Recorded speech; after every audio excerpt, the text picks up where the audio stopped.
Okay, let's begin case scenario number 16 अपना। ठीक है, केस स्टडी हम पढ़ेंगे नहीं, हम डायरेक्ट करते हैं क्वेश्चंस। ठीक है, कोई क्वेश्चंस में अगर हमें लगेगा कि ऊपर आने की जरूरत है तो हम ऊपर आएंगे, वरना हम डायरेक्ट क्वेश्चंस कर देंगे। ठीक है, तो पहला क्वेश्चन क्या है, the balance of GHF bank with the Swiss best bank. जो जीएचएफ बैंक का है उसका जो balance Swiss best bank, Swiss account होते हैं ना स्विस बैंक्स में, तो Swiss best bank should be converted into Indian currency at the following rate. तो वो जो अमाउंट स्विस बैंक के पास में पड़ा है वो कन्वर्ट करेंगे हम इंडियन करेंसी पे कौन सी डेट को। ऑप्शन दे रखे हमने को, the exchange rate prevailing on the balance sheet that the average of opening closing rates during the year, the exchange rate is prescribed by RBI, the exchange rate applicable on the respective dates of transaction in the accounts. तो ऐसी बात है कि जब भी हम balances check करते हैं तो हमें ना बैलेंस शीट डेट पे चेक करते हैं। ठीक है, तो जो भी प्रिवेलिंग बैलेंस शीट डेट पे जो रेट चल रही होगी हम उस पे चेक करेंगे। ठीक है, तो इसमें कोई डाउट नहीं होना चाहिए, ये सिंपल है। ये अपन फॉरेन फॉरेन अकाउंटिंग वाला अपना जो इंड है से अपन उसमें भी पढ़ते हैं।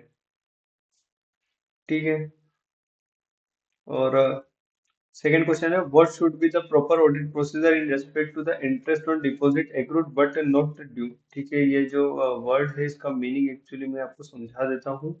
हो सकता है बच्चों को कोरिलेट नहीं कर पाएगा ये कि क्या लिख रखा है। Interest on deposit accrued but not due, तो इसका मतलब ये होता है कि इंटरेस्ट ऑन डिपॉजिट जो था उस पे है ना, इंटरेस्ट तो हो गया है एक्रू, मतलब इंटरेस्ट बन चुका है बट नॉट ड्यू, लेकिन पेमेंट के लिए अभी ड्यू नहीं है। ऐसा किस कंडीशन में होता है, तो ऐसा है ना, जनरली अपन मानते हैं ना कि जब अपन टर्म डिपॉजिट वगैरह करवाते हैं, term deposit sorry fix deposits वगैरह कराते हैं, एफडी जिसको बोलते हैं अपन। तो ऐसा होता है जैसे मान लो एफडी हुई है 3 साल की, अब फर्स्ट ईयर एंड आया है ना, एफडी करवाई, फर्स्ट ईयर एंड आया, यहाँ पे अगर मान लो 10% इंटरेस्ट है, 1 लाख की एफडी थी, 10% इंटरेस्ट के साथ में अभी 10,000 का इंटरेस्ट एक्रू हो चुका है। पर क्या अभी पे करेंगे क्या, एफडी के केस में हर साल तो पे नहीं करते हैं, एफडी के केस में तो लास्ट ईयर में जब एफडी पूरी कंप्लीट हो जाएगी, मेच्योरिटी हो जाएगी एफडी की, तब हम पे करेंगे ये इंटरेस्ट। तो अभी इंटरेस्ट एक्रू हो चुका है 1 साल का, लेकिन ड्यू नहीं हुआ है देने के लिए। तो ये जो इंटरेस्ट अपना एक्रू हुआ है, क्या ये अपन एज ए डिपॉजिट दिखाएंगे क्या, तो अपन उसको डिपॉजिट नहीं दिखाएंगे, अपन उसको है ना अदर लाइबिलिटी दिखाएंगे और एज एन प्रोविजन दिखा देंगे, क्योंकि अदर लाइबिलिटी हमको अभी तो पे करनी ही नहीं है, ये हमको 1 साल 2 साल 3 साल जब भी मेच्योरिटी होगी तब पे करनी है। तो इसका मतलब यही है, इसके लिए अपन को केस स्टडी पढ़ने की जरूरत नहीं है। ठीक है, तो अब क्वेश्चन सही से पढ़ लेते हैं। अब क्वेश्चन क्या दे रखा है, what amount should be what should be the proper audit procedure. Proper audit procedure क्या होगा in respect of interest on deposit accrued but not due. Interest on deposit जो एक्रू हुआ है लेकिन अभी तक बट नॉट ड्यू, पेमेंट के लिए ड्यू नहीं है, अमाउंटिंग टू रुपीज 87,75,000। अमाउंट बड़ा है इसका मतलब ये नहीं है कि अपन कुछ तो भी टिक मार दें। ठीक है, ये बैंक के केस में अमाउंट ऐसे होते हैं। Appearing in the financial statement of GHF bank. तो अब हम क्या ऑडिट प्रोसीजर करेंगे, the amount should be included in deposit amount. ठीक है, वो जो इंटरेस्ट का अमाउंट है उसको डिपॉजिट के अमाउंट में इंक्लूड कर देंगे, बिल्कुल भी नहीं करेंगे उसको डिपॉजिट के अमाउंट में इंक्लूड नहीं करेंगे। The amount should not be included in the amount of deposit. ठीक बात है, ये अपना प्रोसीजर है। The amount should B show under the head other liability and provisions, other liability और प्रोविजंस में आ जाएगा वो, ये भी ठीक बात है। मतलब अपना बी और सी सही है, तो अपना आंसर सही कौन सा हो गया है, ऑप्शन डी वाला। ठीक है, अब अपन आ जाते हैं थर्ड वाले केस सिनेरियो में। The amount of interest rate swap, जो अमाउंट है interest rate swap amounting to rupees 81,26,500 should appear as dash in the financial statement of the bank. बेटा ये कहाँ शो करेंगे, तो ये अपन है ना डायरेक्टली बता रहा हूँ कंटीजेंट लाइबिलिटी में शो करेंगे। अच्छा, ऐसा क्यों है, ये कंटीजेंट लाइबिलिटी का एग्जांपल है इंटरेस्ट रेट स्वेप। ठीक है, जैसे कुछ कंटीजेंट लायबिलिटी में हम और भी क्या शो करते हैं, तो अपने जो लिटिगेशंस के जो वो रहती है ना, एक डाउटफुल लायबिलिटी की, केस अगर हार गए तो क्या लायबिलिटी बन सकती है, तो उसका एक अपन कंटीजेंट लायबिलिटी बुक कर लेते हैं कि हाँ इतना मान के चलते इतना देना पड़ सकता है। तो कोई भी डिस्प्यूट्स के जो प्रेसिडिंग्स अपनी चल रही है उनके जो भी जजमेंट आने वाले हैं उस पे कंटीजेंट लायबिलिटी बनती है, इंटरेस्ट रेट स्वेप पे कंटीजेंट लायबिलिटी बनती है। ठीक है, और भी अदर्स के सीरियल्स रहते हैं, वो अपन आगे देख लेंगे।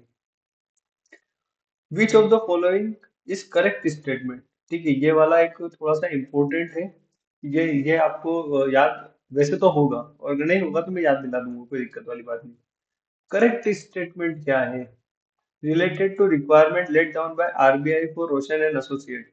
देखो, रोशन एंड एसोसिएट की बात नहीं है, सबके लिए यही है। While verifying the compliance with SLR requirement of the bank. SLR requirement of the bank, SLR requirement क्या है? कि हमें जो है ना, 12 और डेट, 12 और डेट पर, जो कि फ्राइडे नहीं होगी, और डिफरेंट मंथ की, वहां पे अपन को एसएलआर की रिक्वायरमेंट को चेक करना है। स्टेट्यूटरी लिक्विड रेशियो जो रहता है अपने को, उसकी जो रिक्वायरमेंट होती है वो चेक करना। क्या रिक्वायरमेंट होती है उससे हमें मतलब नहीं, उसकी जो रिक्वायरमेंट जो भी होगी वो हमें 12 और डेट्स मंथ में, है ना, हर मंथ में 12 और डेट्स में, हर मंथ की 12 तारीख, हर महीने में 12 दिन नहीं लेने अपने को, फुल ईयर में 12 और डेट लेनी है। मतलब किसी भी महीने की एक एक डेट ले लेंगे, but not being a Friday होना चाहिए वो। तो इसी के साथ अपना आंसर कौन सा बनता है? अपना आंसर बनता है ये, डी, बी वाला। ठीक है, तो इसका सिंपली डायरेक्टली है ये कि 12 और डेट्स लेनी है अपने को, और वो फ्राइडे नहीं होनी चाहिए फाइनेंशियल ईयर में। इसी के साथ अपना एक केस सिनेरियो खत्म होता है, केस सिनेरियो नंबर 16। ठीक है, फर्स्ट का ए था, सेकंड का डी था, थर्ड का ए था, और उसके और आउटस्टैंडिंग अंडरराइटिंग कॉन्ट्रैक्ट्स, इसमें कंटीजेंट लायबिलिटी बनती है। बिल्स रीडिस्काउंटिंग, इसमें कंटीजेंट लायबिलिटी बनती है। डिस्प्यूट टैक्स डिमांड्स, ठीक है, इसमें कंटीजेंट लायबिलिटी बनती है। इंटरेस्ट रेट स्वैप्स, इस पे कंटीजेंट लायबिलिटी बनती है। और ईटीसी, ईटीसी में और भी एग्जांपल्स है, जैसे कि वो पेंडिंग लिटिगेशंस पड़े हुए हैं उनका।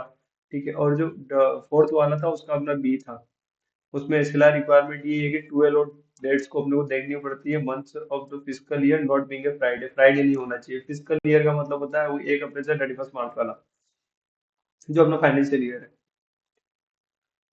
ठीक है, तो ये अपनी केस स्टडी नंबर 16 अपनी कंप्लीट होती है।